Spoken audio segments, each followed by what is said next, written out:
Have you ever tried making something and you've like had the means to do it, but it just hasn't ended up coming to fruition? Maybe it just doesn't happen out of procrastination. Maybe something happens in your life and the time and energy that you want to invest in it kind of like you have to waylay that thing so that you can kind of focus on something else. There's lots of reasons why things don't get done. I found an apt quote from author Anne Dilliard from the comment section of a JREG video.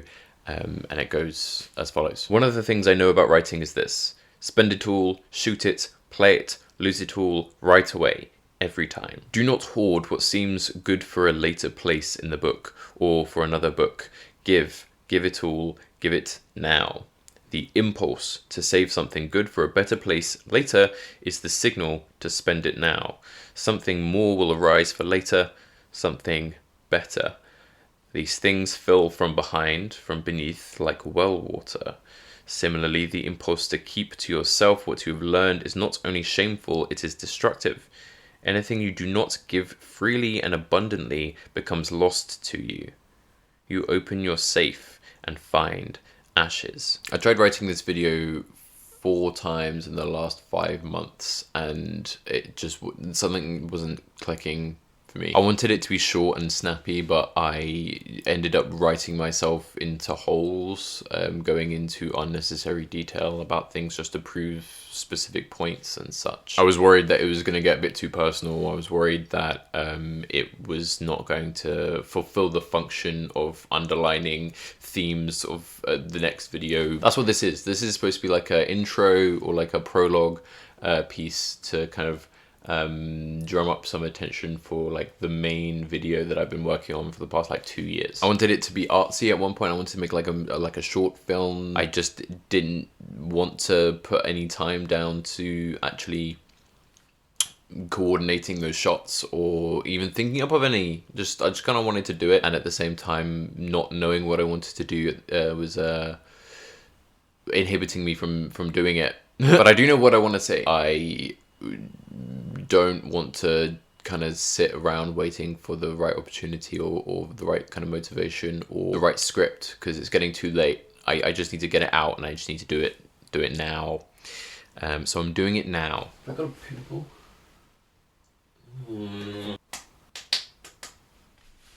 I grew up in a pretty well-off town. I think one of the Beatles lived there. It was like, a gated community with like security guards and everything, so then you can like just rock up to their houses or anything like that. In the UK, it's probably also established itself as like a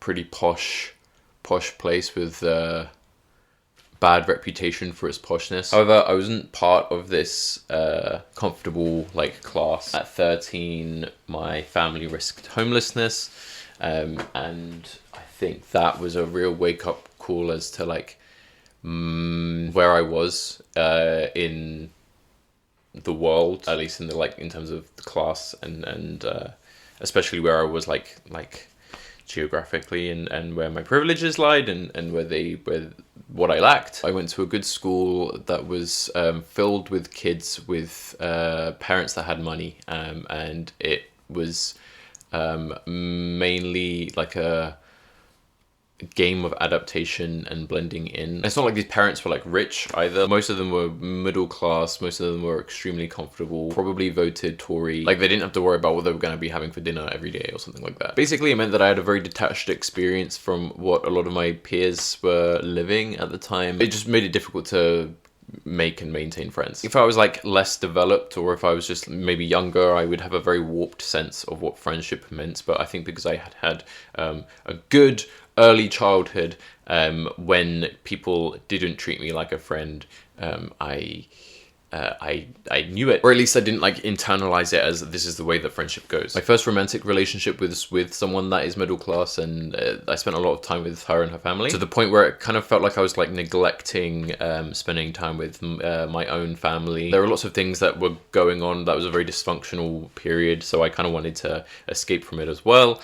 But it meant that I started experiencing things that I didn't practically and normally get to experience at that age. I was motivated to get a job, not saying that low class or working class people don't know how to do that. I just hadn't been given any sort of like opportunity or access to how to even go about doing that sort of thing. I got to travel abroad. I got to eat cool foods. I got to shop and cook and learn, emotionally, politically, historically. There were lots of really fantastic takeaways from really positive experiences that I had during the whole time that I spent with that family. However, I couldn't shake this feeling that I was missing something. I didn't spend a lot of time with the friends that I did trust and enjoy spending time with during this period. I started to see my partner's friends as my friends, which was true to an extent. We were friends, but obviously if I was taken out of the equation, or if my partner was taken out of the equation, there would be no connection between us. There would be no grounds for us to know each other. And I started neglecting things that were part of my own life to be able to spend time with my partner. And to live vicariously through her. Retrospectively, I think the thing that really opened me up to looking at it all this way was this time that we went to a family friends of theirs. The dad was some kind of exterior, like, garden design planner or something, and he created this like table that had like a grill installed in it, and we were eating like fish al fresco, and I was just thinking how out of place I felt. I know it sounds like a nice experience. I'd love to do that. Now I think that'd be great, but I think just the particular circumstances that I was in and the particular people that I was with was nice in the moment, but I didn't feel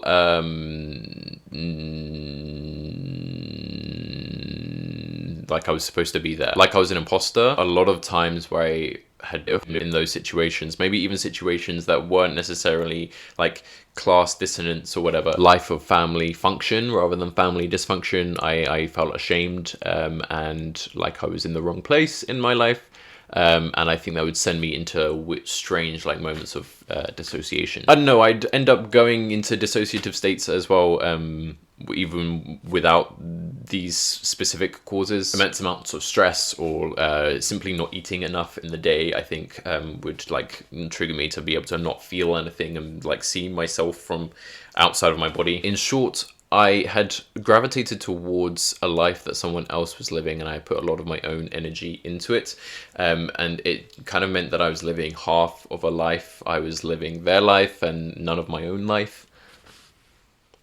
I don't need to be well past that relationship to be able to say that that was a really good time for me. I had very, very little qualms with my partner. I got on really well with them. I loved spending time with them. I was in love with them. Like, it was great. It does feel a bit better to not be living vicariously through someone else. However, that feeling has sort of persisted with how I have been consuming social media. Instagram sucks. I see a lot of people living their lives on there all the time. It's a particularly strange experience, and I kind of feel like I'm living a strange half-life when I know that I'm not living up to the sorts of experiences that other people are living. And we're all familiar with this trope. I mean, Bo Burnham made fun of it quite extensively in that one song from Inside. Like, making your life enviable, going outside, working and spending time with your friends. These are all things that people want to do, and I think, people perform a lot on social media. We're all very, very, very familiar with this. And I do all of these things. I take care of myself, and I have good friends, and I love spending time with them as well.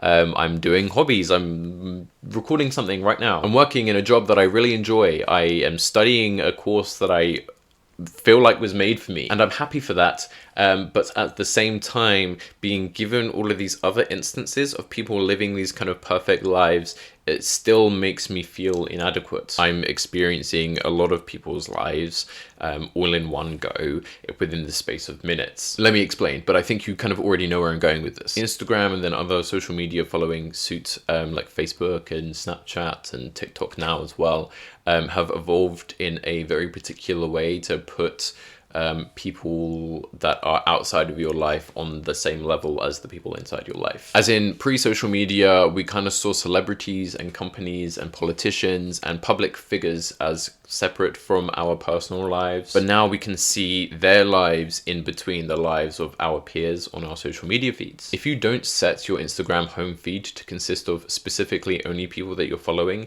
Instagram will recommend you posts from people that you don't know, don't follow, and you will enjoy it. It'll be funny, it'll be interesting, it'll be thought-provoking, it'll be newsworthy, and it's great. But is it necessary? Because I spend a lot of time not looking at the lives of the people that I'm interested in, and looking at the lives of every other person online. Different qualities of life and different styles of living and different even like entities of being are all deemed ontologically the same. This has transcended language now, this has transcended culture. I'm getting recommended videos from people outside of any sorts of spheres that I live in. I think if they cover any topic that I enjoy, then Instagram is going to recommend it to me. 10 years ago, a video would go viral if it was funny or if it was relatable, and now a lot of videos are kind of like a mishmash of both, drawing on experiences that a lot of people deem universal but sometimes aren't. So now I'm being exposed to life experiences that I've not lived, and that is enlightening in some cases. But the breadth and variety of the things that I'm experiencing is quite overstimulating, and I think this is a choice that has been consciously made by Instagram, Meta, and like their UI designers and algorithm manufacturers and architects. Do we know how social media algorithms work now? In one subsection of my experience on social media, I am living moments of other people's lives that I have lived before, moments of people's lives that I have not lived before, moments of people's lives that I would like to live but probably won't ever, and also moments of people's lives that I would never like to live but probably won't ever, and also things that I probably wouldn't like to experience but probably will at some point, and probably things that I would like to experience, that, you know, like all of these different things that I'm not currently living. Basically, I feel like I'm being connected to like a collective consciousness of all of social media users. In one way, it feels like I've lived half a life, but in another way, it feels like I have lived every life. Inside overstimulation is numbness. You're familiar with the doom scroll, I'm sure. You ever wake up from a doom scroll session and you realize like an hour has gone by and you're just thinking, what was I doing? That's an hour of my life just wasted. At least for the last 10 years, I feel like that has happened way too many times. I've deprived myself of a lot of experiences, even mundane life experiences. Maybe things that I have experienced plenty of times that I should really be experiencing more. When I'm in that state, I feel like I've not lived at all. And this isn't even limited to consumption of social media as well. If we go back to the whole performance on social media, how much of really lived life is fabricated, and or maybe just made like seemingly perfect. I think a lot of people are scared of dying. If someone has made lots of different things in their lives, then elements of their soul will continue to live on much past the date of their death. This is not why art gets made at all. I do think that art gets made to express the soul, to be able to communicate the soul to other people, especially if they can't really articulate it specifically like through language. They can do it through a plethora of other mediums, and it's great. Wow, art is great. Who knew? It would be very cynical and disingenuous to say that people only made art with the concern of like self-preservation. That's not what I'm saying, and I don't even think that social media use in a way is like this either. But we do prefer that our social media posts, profiles and such reflect a very pristine and well-lived life. Speaking from my experience with social media, I don't think I've constructed any scenarios to make myself seem enviable in any sort of way, but I know that a lot of people do. And I'm not trying to hedge myself by saying this, but I think it is also worth saying that talking about the rawest parts of your soul and bearing your soul to the whole world all the time is exhausting. Like sometimes we have to curate ourselves in order to be able to express the things that are truest to ourselves. That's why art obscures a lot of like real things. It's why we have things like fiction, animation,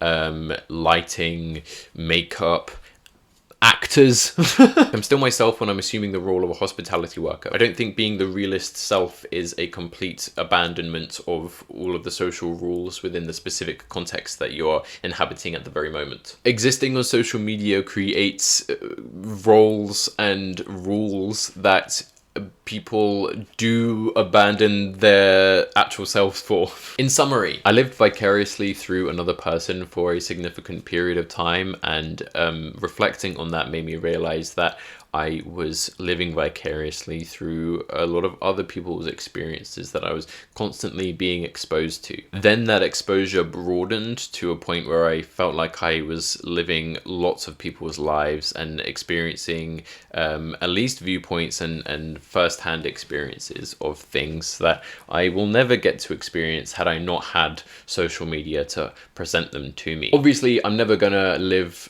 the life of someone that is not white. I'm never gonna live the life of someone that is a woman. I'm never gonna live lots of experiences that are not part of my life. The profanity of what I'm trying to articulate to you is that the kinds of experiences that I have been exposed to have been so niche and specific and detailed that I don't think is worth sharing to millions and millions of people, maybe just between yourself and some friends. And that's not the same as experiencing marginalization in any way. That's not what I'm trying to say. In a constant stream of many consciousnesses, I do feel like whilst I have lived every life, I have not lived at all, because it is robbing me of the life that I am actually living, that is separate from the device that I'm using to experience all of these lives. And it means that I'm not doing the things that I want to do. So let me do them. I'm going to do them. Thank you for listening. Hello, you large-assed bug. Send. Just write ligma balls and send it. I haven't an idea what that means. I haven't an idea of what that means. How could you? Small men never dream of great things. They wallow in mediocrity, satisfied to pass their meager days in dull sport and the flailing misery of a life misspent. You, sir, are a ghost of your own life, made to haunt the world even before the day of your death. This was supposed to be a primer for a longer video that I've been working on for way too long. I finished writing it in 2023, recorded most of it in the first half of 2024, and then the footage got corrupted. So I spent the last couple months of 2024 and the first few months of 2025 re-recording it. And since then, I have been on and off editing it, and it's been going extremely slowly, and I want it to be done. Every video on my channel was made whilst I was working on this big video, and I had planned to make even more videos, but I banned myself from making anything that wasn't related to my course, at least, so I could get this video done. It's about the video game Disco Elysium, and it's about a lot of the sorts of things that I've spoken about in this video and how Disco Elysium interacts with those themes, as well as Disco Elysium's attitudes towards diegesis, and visual culture. That is mainly like the visual arts, but also now how you're watching this video and other ways that culture is inhabited in visual mediums. It's sitting at just short of 2 hours, which is the longest video on my channel, and I think I've put a lot of effort into it, but at the same time I can't help but to criticize myself a little, because I see channels that put out not even multi-hour, but at least long, dense and high effort projects at a much faster rate. So I do feel a bit silly that by the time this comes out, and by the time the video comes out, what will it mean now? If you're seeing this video, then it means that you will be seeing the big one soon. I've made it imperative to myself that this video doesn't come out until after Disco video is done. Stay tuned, I suppose. I've made it a habit to not talk about the status of videos or the channel or my life if it isn't related to the actual subject of the video. That's why I don't talk about what the next video is going to be. It's why I don't ask you to subscribe to my channel. It's why I don't ask you to like any of my videos. It's why I don't ask you to pay me £3 a month to join my Patreon, because what's that got to do with what you clicked on the video for? However, given the very immediate and present self-aware state of this video, I do think it would be worth telling you about Patreon. The Yannick Arul Patreon is not a particularly active site at the moment. It's really just an archive for a lot of the creative and critical exercises that I've done over the past like 5 years or so. There you can see videos that aren't public. You can also see the scripts for both the public and non-public videos, including the references that I use for them so that you don't have to pause the video. They're in like text form, so you can copy and paste the titles if you want to find them yourselves. It's also got the full script for the Disco Elysium video that I'm currently working on. I do think the first 2 chapters are available for public consumption, and then you can like subscribe if you want to read the rest of it before the video comes out. I feel like such a shill talking about this. This isn't this isn't me. What am I doing? And in terms of the archival stuff, I am putting up album reviews that you can read for free if you know where to find them, but also interviews that I've done and other kind of pieces of random prose. I do not intend to go into content creation full time. I would rather it be a passive income, at the very least for a hobby that I do enjoy doing in my spare time. But if you do want to support me in any way, I would suggest subscribing to the Patreon, because you are at least getting something for the money that you are giving away. There are 5 membership tiers in increasing price, but they all get you the same sort of thing. It's really just about what you are feeling capable to give. If you're a member and a music fan, then I will commission a review of an album of your choice as well. Look, I'm happy to talk about myself as long as it's relating to like a wider phenomenon, but if I'm just talking about myself for the purpose of like selling myself, okay, I've been sitting here for 2 hours. I think it's time to call it a day. Nothing dramatic to say for the mic drop of this video.